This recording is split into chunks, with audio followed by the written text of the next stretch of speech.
You know that voice in your head? I mean, I'm not talking about the one you use to read a menu or like calculate a tip. Oh, right, the narrator. Exactly, the narrator. The one that never ever shuts up. The one that wakes you up at 3 in the morning just to, replay a slightly awkward conversation you had in 2018. Oh, yeah, we've all been there. Right. Or the one that constantly projects worst case scenarios about completely normal meeting you have next Tuesday. We all have it. And most of the time, we just accept that this exhausting, nonstop mental chatter is simply, well, what it means to be a human being.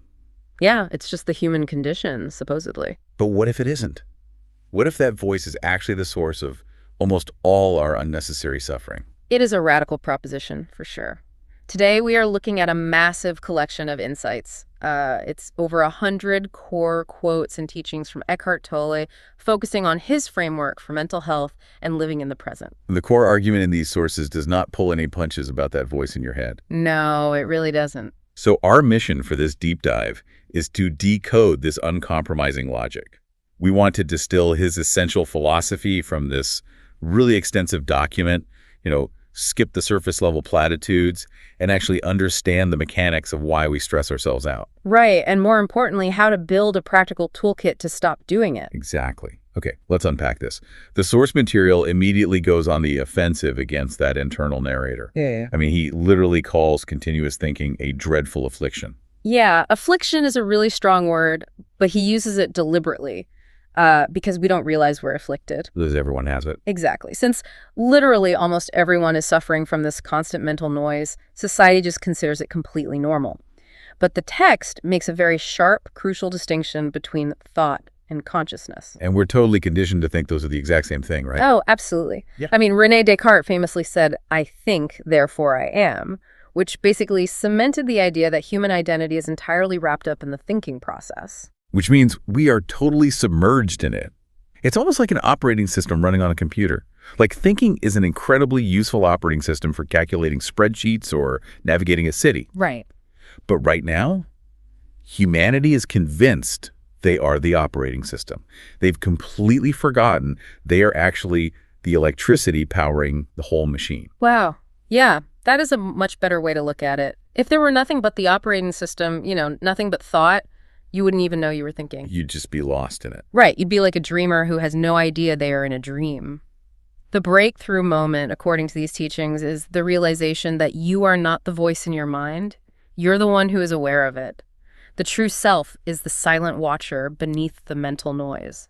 Okay, I get the OS versus electricity distinction, but I have to push back on the practicality of this. Yeah.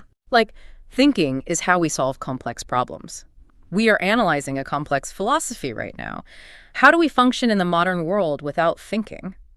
If I just sit back and become the, quote, silent electricity, how do I pay my taxes or negotiate a contract? This raises an important question, and it's where people usually misunderstand the teaching. The text isn't suggesting that thinking is inherently evil or that we should walk around in a vegetative state. Well, that's a relief. Yeah, thought is a magnificent tool. The problem arises when the tool takes over the master. Thought cannot exist without consciousness, but consciousness does not need thought. So it's about control. Exactly. Right. If you need to solve a problem at work, you pick up the tool of thought, you use it to calculate or plan, and then you put it down. We don't put it down, though. Like, we take the tool into the shower, we take it on vacation, we take it to bed. We literally use it to invent arguments with people who aren't even in the room. Oh, the shower arguments are the worst. But yes, that happens because we derive our sense of self from that ongoing mental narrative. You lose your identity to the thought process itself, and that incessant mental noise prevents you from finding any realm of inner stillness. Okay, so if we do manage to put down the tool of thought, the mind goes quiet. But nature abhors a vacuum. What actually fills that space when the thinking stops? Like, where do we land? You land in the present moment. And this is where the text becomes incredibly uncompromising. The core teaching here argues that time itself, specifically the psychological weight of the past and the future, is an illusion. Try telling my calendar that time is an illusion. Right. Well, on a practical level, clock time obviously exists. You need to know it's 3:0 p.m. to make your meeting. Yeah, unfortunately. But look at the mechanics of human experience. According to the text, the past and the future exist only as memory or anticipation in your mind. You can never actually experience the past. Because when it happened, It was the present. Exactly. When the past happened, it was the now.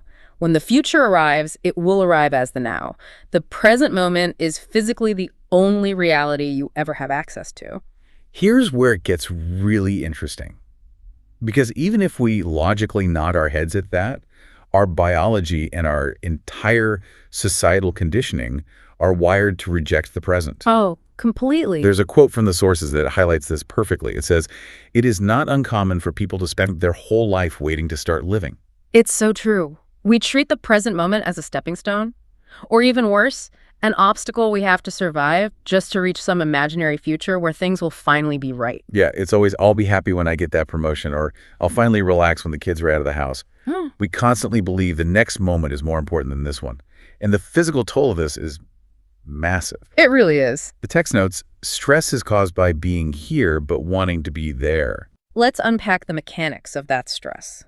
He explains that all negativity is caused by an accumulation of what he calls psychological time. It's the psychological burden of dragging non-existent moments into the current one.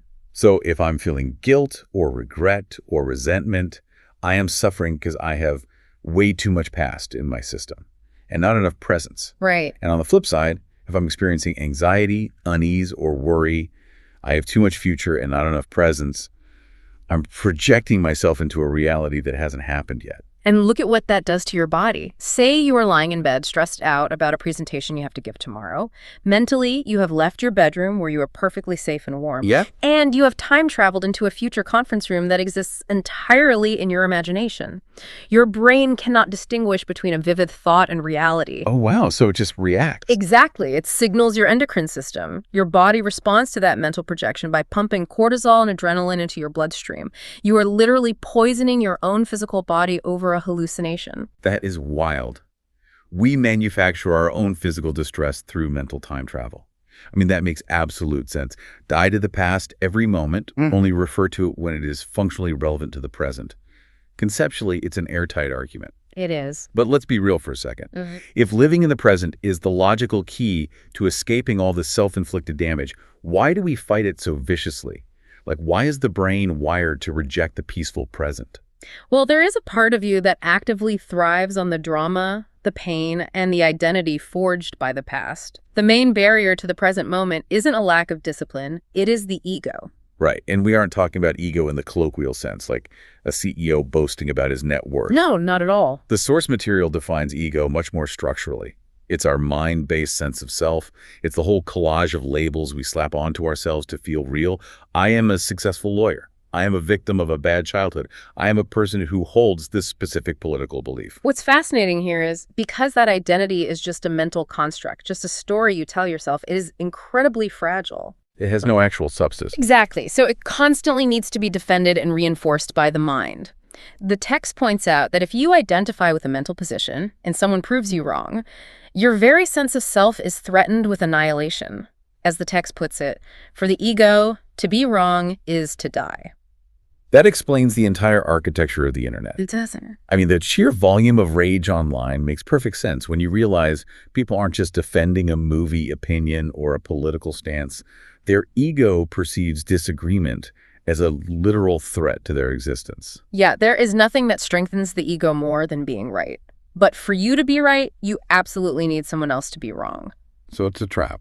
Completely. The ego actively seeks out conflict because friction creates boundaries.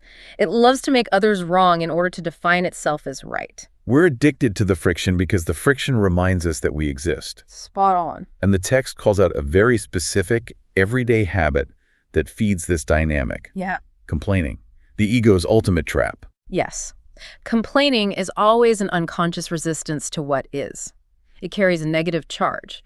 When you complain, you instantly cast yourself into the role of a victim. You're implicitly saying the universe is wrong and I am right, but I am powerless. Exactly. It cements your ego identity through grievance. Which brings up a really profound contradiction from one of the source images.